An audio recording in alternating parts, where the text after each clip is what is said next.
as noisy and challenging and complex as the world can be, I think we do ourselves a disservice if we don't also look over and say, right alongside all of that chaotic stuff is all this really beautiful growth. How are we enabling that? How are we being one of the helpers? Hi, I'm Belden Mankus. Welcome to The Purposeful Strategist,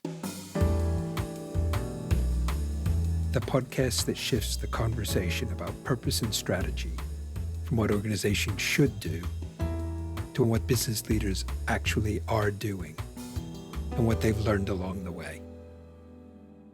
My guest today is Marina Stenos, a managing partner of Finn Partners Global Education Practice. For more than a decade, Marina has helped foundations, nonprofit school systems, and mission-driven organizations communicate more effectively about some of the most critical issues in education, from STEM engagement and curriculum innovation to equity, access, and system-level change. Today, she's widely recognized for shaping campaigns that elevate underrepresented voices and support the organizations working to make learning more equitable for all students. Marina, welcome to The Purposeful Strategist. Thank you so much, Belden. It's wonderful to be here.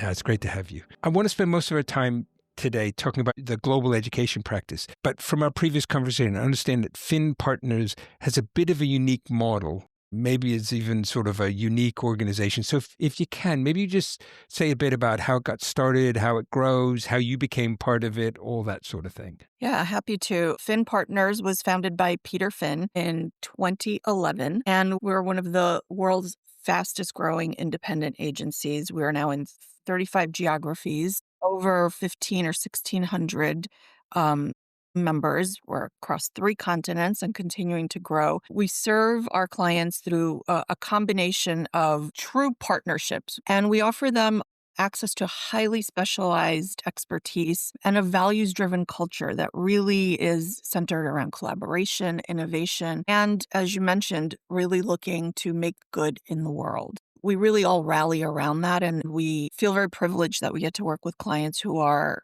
oriented in that same direction. So it's very much a culture of independence and really valuing people above all and diving into some of the toughest challenges in the world. We're going to talk about education today, but we tackle innovation and technology, issues around sustainability and the climate, health and wellness, and, public affairs, of course, across the world, and really approach things from a very entrepreneurial point of view, which is how we've grown. Peter's vision for the agency and the founding managing partners vision really is rooted in acquiring expert agencies that have real deep expertise and content matter expertise in their issue areas and letting them do their work as if they were independent, but collaborating in this really powerful global network and offering a full suite of integrated marketing and communication solutions. So it's fun work. It's hard work, but we're really lucky to get to do it there. And that's great. Now, if I understand right, you were one of the early acquisitions. So what led you to think this is the right thing to do? Well, our agency was a DC-based public affairs agency with specialization in education. And at the time, 15, 14 years ago now, Peter was looking for that footprint in Washington, and it was a match culturally and I think in terms of the space that we served. We were agency acquisition number 2, I believe. We entered a whole new experiment. We went from being a pretty small boutique, 100 or so people, 50 to 100 people, to joining this larger coalition of partners, Finn Partners, and haven't looked back. And I feel privileged to say, we were 200 or 300 when we joined 14 years ago, and now we're approaching 2,000. So it's pretty amazing what he's been able to build by approaching with this strategy. And if you can, tell us a bit about the global education practice. Who do you work with? How big is it? In the U.S., we are the largest dedicated education practice. Mm-hmm. So we're really proud of that. We work with clients who advance the efforts to realize human potential. We believe that education powers the world deeply. We are the largest. We're also the most experienced. The full suite of our education services, which includes this public affairs team that I lead and business side of education, the B to E as we call it, that comes out of our Midwest office really represents the entire ecosystem of the education landscape. So you've got higher education institutions, pre-K through 12, and that's everything from advocacy to public schools to private and charter schools. We work with players that want to create good in the world through education and believe it is indeed the lever for change and opportunity for all. And then, of course, serving the business side of it, working with vendors and providers of services to the education landscape. There isn't an aspect of education that we haven't interacted with: colleges and universities, ed tech providers, education product and service providers, local and state education agencies, ministries and government agencies, NGOs, and then even schools and districts or like networks of schools, independent, public, what have you. So we really understand the unique needs of these institutions and Mhm. companies that we're serving. All that makes sense, but also I'm gonna have to admit, because it's not an area I know, feels a bit abstract, a bit theoretical. So what's a practical example of the sort of thing that somebody would come to you and say, "Marina, we really need your help on this." Sure. I'll give you a big example and then I'll give you a really like simple example. Several years ago, we were approached to be the communication support for the next generation science standards, the rewriting of science standards in the United States. Now, the US does not have national standards. Some may not know that. We we are a state, locally driven education system. But there are some frameworks that the states all sort of align to. And we began working with a coalition of 26 states to basically support their work in rewriting the standards that they would be using to teach science. Now, keep in mind, science standards had not been updated for almost 20 years, been 17 years since the standards had been updated. And the reality was we were teaching kids science based on the information we had when the Walkman, the Sony Walkman, state of the art. We are leaps and bounds away from that world, right? So what was that doing to our kids? We were also in a position where we were just telling kids facts, like if you and I probably had to learn the periodic table, right? In our science class. To what end? What does memorizing the periodic table really do?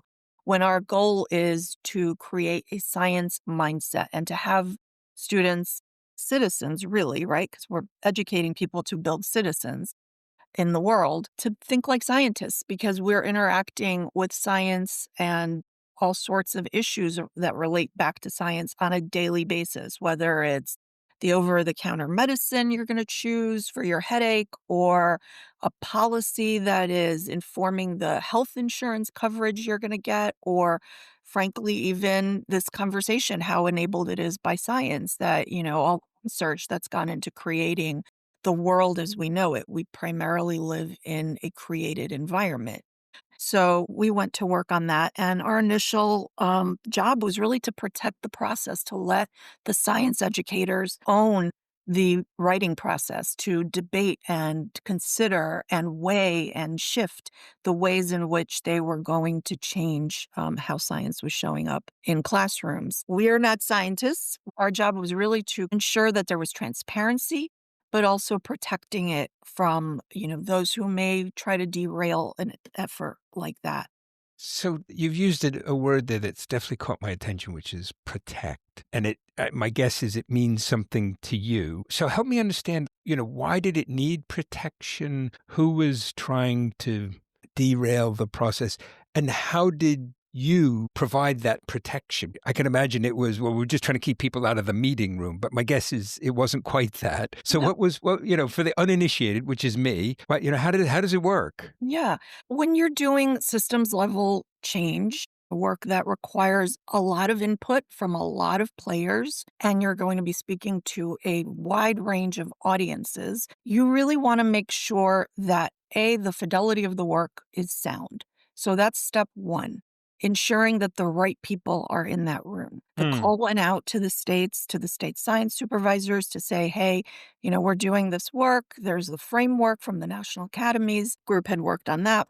The invitation is now down a few layers into the community. Which of the states will raise their hand to join in this work? And a fair number did, more than half. And then those folks now have to go out and say, okay, in our state, we're doing it. Who's going to show up and do this work, and what role will they all play? Our job was to ensure the communication there was clear, concise, and actionable, so that when they were making those asks, it was obvious what the ask was going to entail. And once they started working, it was very much about giving them the space to do that technical work, that rigorous academic work, while ensuring that there was enough information out in the communities from which they came that people were never going to be caught unawares. Like, what do you mean there's new science standards, right? We had to share enough information that people were aware of the process. And we also had gated moments where we released drafts of the work for commentary because it is a public document. So ensuring that people were preparing for the opportunity to review, that we were thinking about the nuts and bolts, I would call it, the website, the social media content, the access to the spokespeople, so webinars and media opportunities. So that's what I mean by protect. It's like we are explaining what we're doing, we're creating the dialogue with community. And there are also quiet times, right? When we get feedback, we're really also careful not to get involved in conversations that had nothing to do with the work. So being specific about who the spokespeople were, what those moments of communication were going to be, and, engaging with our potential naysayers in a way that allowed them to have their say and to answer questions that might need clarification. But again, entrusting the process that these individuals had agreed to be a part of and really honoring their expertise so that there wouldn't be a lot of noise that then you start paying attention to the noise and not the work. Right. That's what I mean by protecting. You haven't quite said this, but it sounds to me like part of the challenge is in the US, particularly in the last year or so, there's been an awful lot of noise. And just almost having the confidence and the mental discipline to stick to the job at hand. I think the world is a noisy place. Hmm. We have myriad ways of voicing our opinions and beliefs in a way that is much less controlled than when I started working in communications, right? Like a PR person's job was very much about control. Like, we don't have to answer that, or here's how we're going to manage that. We have a lot less control. What we want to always do is honor space for voices and ensure that we are being clear about what our client's goal and mission is. And in a collaborative effort, like for example, education standards, you can make space for the community to chime in and say, I agree with this, I don't agree with that. You didn't include this, why? Or, you know, give us more. Those are all places where that input comes in and out, and you have to respond to it. It's not this is how we're doing it, period, full stop. Now, we live in a world where there's a lot of just fluidity in what people believe is fact or fiction, right? In terms of misinformation, disinformation.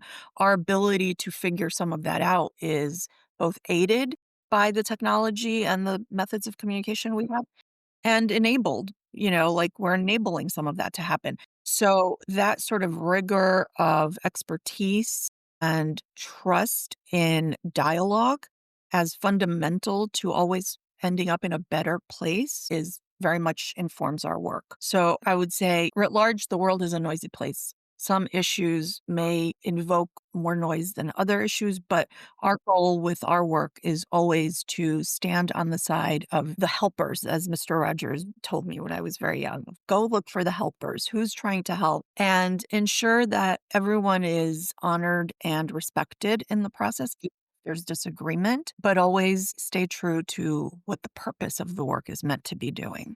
So that's a big one. What's a smaller one? A smaller one is you have a school district that is retooling its technology offerings to students, everything from the computers that are going to be on those desks to the curriculum that's going to be inside those computers. And so we take that work really seriously too. It's important to us because that's where the rubber meets the road, right? That's where you're really interacting with the learning, if you will. Like, what are the materials? How is the teacher's voice in selecting some of those materials being honored? Like, what do the salespeople need to understand when they're in there with a product? What are the pain points for that building leader in that school?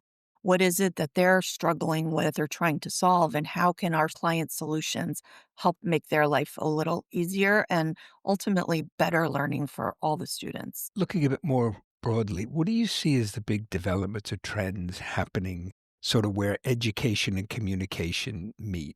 What's going on out there that you need to respond to, and how are you thinking about them as you come up with your own strategy? I mean, the irony is, we're all sort of running around about AI, right? Like, oh, it's AI happening. I think the funny thing about AI is that it's actually pushed us back into understanding that authoritative expertise and authenticity rule the day. They always have. It's sort of reinforced that in an unexpected way for a lot of people. So we're talking about everything from the tools are changing. So we have a lot more access to the way people learn.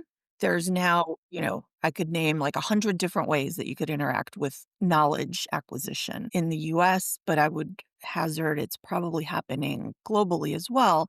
The notion of what does it mean to be educated in the world today is start to shift a little bit. It used to be very straightforward. Here's your degree, come in, earn your piece of paper, go forth.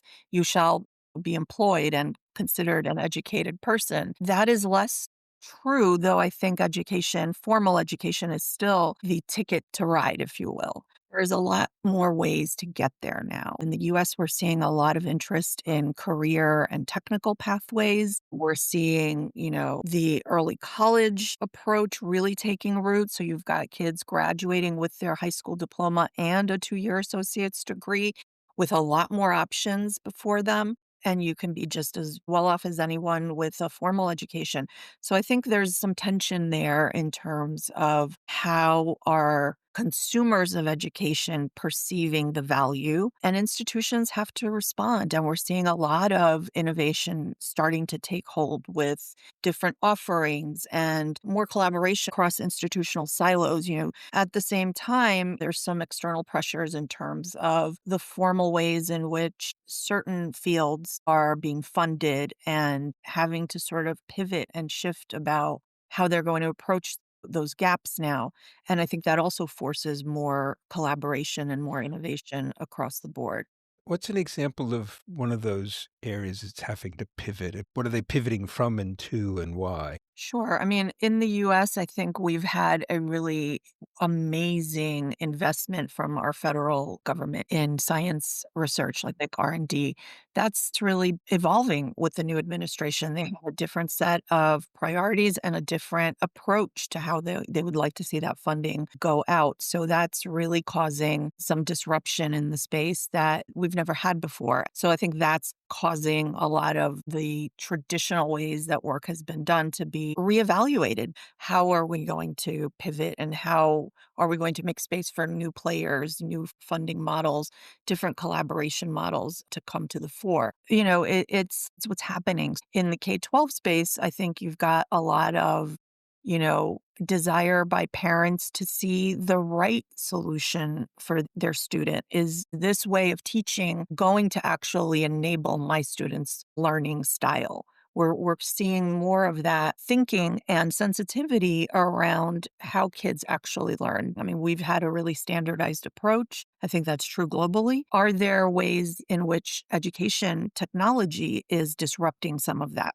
Where teachers now have access to real-time information about how students are doing with a particular concept, topic area, and are there interventions can come more quickly and they can really be more personalized in how they're doing it. That doesn't happen overnight, and there is no perfect way to do it, but all these things coming together, the systems work, that a public affairs team is doing, and the products and services work that a business unit is doing are really sort of meeting in the middle there, reevaluating the ways in which the teacher can show up in that classroom and then the outcomes for those students. We're all sort of engaging with those conversations and those choices at the very top. You see legislation shifting to create space for those alternative pathways, more career-oriented education, more apprenticeship models being talked about. We know these kids that are in school today are going to have jobs that don't exist. I couldn't guess at what my kids are going to be doing in 20 years. I'd be a fool to try, right?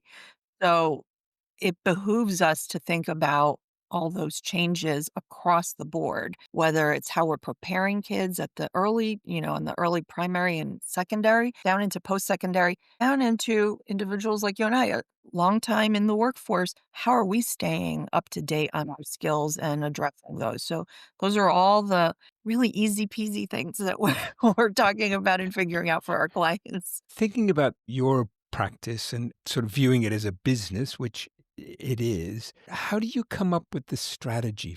Is it something that emerges kind of organically from client work or is there a deliberate top-down process? Do you bring in external advisors, partners? How does it work? I think the very first step in any successful business is your relationships with your clients and your team. Both of those things are really important, the internal and the external relationships. So, really listening and understanding and pausing when there are challenges to really consider them, and always coming to the table with a sense of empathy and care for yourself and your peers, and understanding that we're all trying to do, more than we've ever been asked to do before, particularly in communications. As we've said, I used to be able to say, okay, well, we landed this piece in this outlet. We're good to go for the next 6 months. Everyone's going to be talking about this. That'll last for about 6 minutes in this environment that we're in. So what's the next thing? What are the next 10 things? What are the next 100 things that we need to already have in the pipeline? And really being candid about what is doable and what is not doable in terms of delivering, especially on PR in particular. Because now with AI, PR has actually like risen to the fore where it was really sort of like considered more of like, yeah, that's nice to have, but what we really need is the marketing. PR is now taking a more of a lead role because of the authority that it offers. Earned media really gives authority and informs your AI search, right? So that generative search is ruling the roost for now. It will change, right? Because we know that's the one thing we can predict. Everything will look different. So, really sitting with our clients, ourselves, and being candid about, where do we need to build? Where are we like supercharged? Let's go there. And what are the things that we just need to always have in the back of our minds? We haven't mentioned the word crisis yet, but, we are in a perma crisis environment. So, every event that we take on is rooted in thinking about how do we protect and build a competency around issues management and crisis preparedness, because the crises are everywhere and they are big and small, and some of them are survivable and some of them are existential threats. And you have to go in understanding that you're going to confront some sort of challenge like that at some point in your communications, just because of the volume and the noise of what's going on in the world. So, always thinking about that first and foremost. Again, that protective stance. Let's understand what your goal is. Let's understand how we're going to get you there. What are the levers? What are the platforms? What are the messages? Who are the spokespeople? And let's understand how we're going to protect when something comes at us that we couldn't have dreamed of. So that's really, I think, like our value proposition. And frankly, we care about our clients. We really do think of them as partners. We tell them hard truths sometimes. Everybody wants to be on the front page of the New York Times. Does everybody get to be on the front page of the New York Times? Yeah. Maybe not. But how do we get there? If we believe you can get there, let's build it so you can get there. And that's what we work towards, is really candid partnership. And so what's got you most excited about your own practice area and what it might do over the next 2, 3 years? I am really excited about what I see happening globally in terms of how many more people will have access to learning in all its forms. Again, I think that divergence of like education versus learning, like what does the learner need? We are in a position for the first time, I think, in human history to have more access to the knowledge of the world than ever. And how will we make good on that? Because that's potential for the world becoming truly a better, more informed place. And how will we enable that? I feel really privileged that my agency sits in that place of considering those types of decisions, working with those who are oriented to making the world a better place and creating more access to learning and growth and opportunity, because then everything good flows from that, right? You have economic opportunities, and you have the realization of human potential individually and collectively. What that means is, to really thrive in the world as a person, to really reach the purpose and for which you were born in the world. I can't think of anything higher in terms of serving. So it really does feel like we're on the precipice of that. As noisy and challenging and complex as the world can be, I think we do ourselves a disservice if we don't also look over and say, right alongside all of that chaotic stuff is all this really beautiful growth. How are we enabling that? How are we being one of the helpers? I'm going to go back to Mr. Rogers. Would I be right or would I be mistaken if I heard in what you're saying that you're anticipating being involved in other geographic bits of the world more than you are now? Yes, you'd be right. We have offices around the world, in Asia, in Africa now as well, across Europe, the Middle East, North Africa. I mean, just from a business standpoint, you'd be foolish not to look to places like Africa. It has the largest youth population in the world. Those students need to be educated, and they will hold an incredible market opportunity for myriad industries. The first step is making sure they're educated, because that's what it takes to make good on that opportunity. We think about it that way. We serve clients in the education sector who are really planting that seed of future human growth. You don't educate people, you risk all sorts of terrible things, right? And aside from like my personal belief that we won't have people realize their potential, you risk all kinds of negative consequences to society at large. So it is our, I think, duty to make sure that we are creating those opportunities for learning at every chance we get. And when you look back on your career, particularly maybe the early bits of it, were there moments there that really clarified for you that education was going to be your focus? There were. I mean, I come from a family of educators, and at one point I even thought I would be a classroom teacher, and I did do some of that informally, but I was really fortunate. My very first job out of school was the American Society of Mechanical Engineers, ASME, a global association of engineers, and I was privileged to get to produce the award ceremony for them annually. And I was talking to literal rocket scientists, like people who put us on the moon, the men and women who landed us on the moon and Mars. In fact, one of the people I got to interview several of the engineers on the Apollo missions. I got to interview the lead engineer, the project engineer for the original Mars rover Sojourner. She was incredible. And it very quickly became apparent to me that each of these people in their story found engineering careers one of two ways. They either had a family member who had been an engineer, or an educator, a teacher somewhere in their formal learning said, hey, you might be an engineer. The ingredients of that idea was that they were math and science oriented and artistically inclined in the arts, like drawing or music. Music is a fairly consistent thread across all of them. And I just thought that's not a coincidence. So it really made me consider, and I had the opportunity while at ASME to become a program manager on the education team. And that's when it really clicked into place, because I led our portfolio on pre-college. We called it pre-college education. And there are so many gaps in that pipe, if you will, for students who don't have a teacher who's paying close enough attention. We did a lot of work, and the ASME continues to do exceptional work in STEM pipeline space to really demystify what are the tools and steps you need to take to think of yourself as an engineer. And the very first part of that is creating the identity, having see themselves as scientists and engineers. I've worked with a wonderful nonprofit called Project Scientist, who started with a really simple idea: have very little girls in particular draw their idea of a scientist. What does a scientist look like? This is a very well-established research project that's been going on for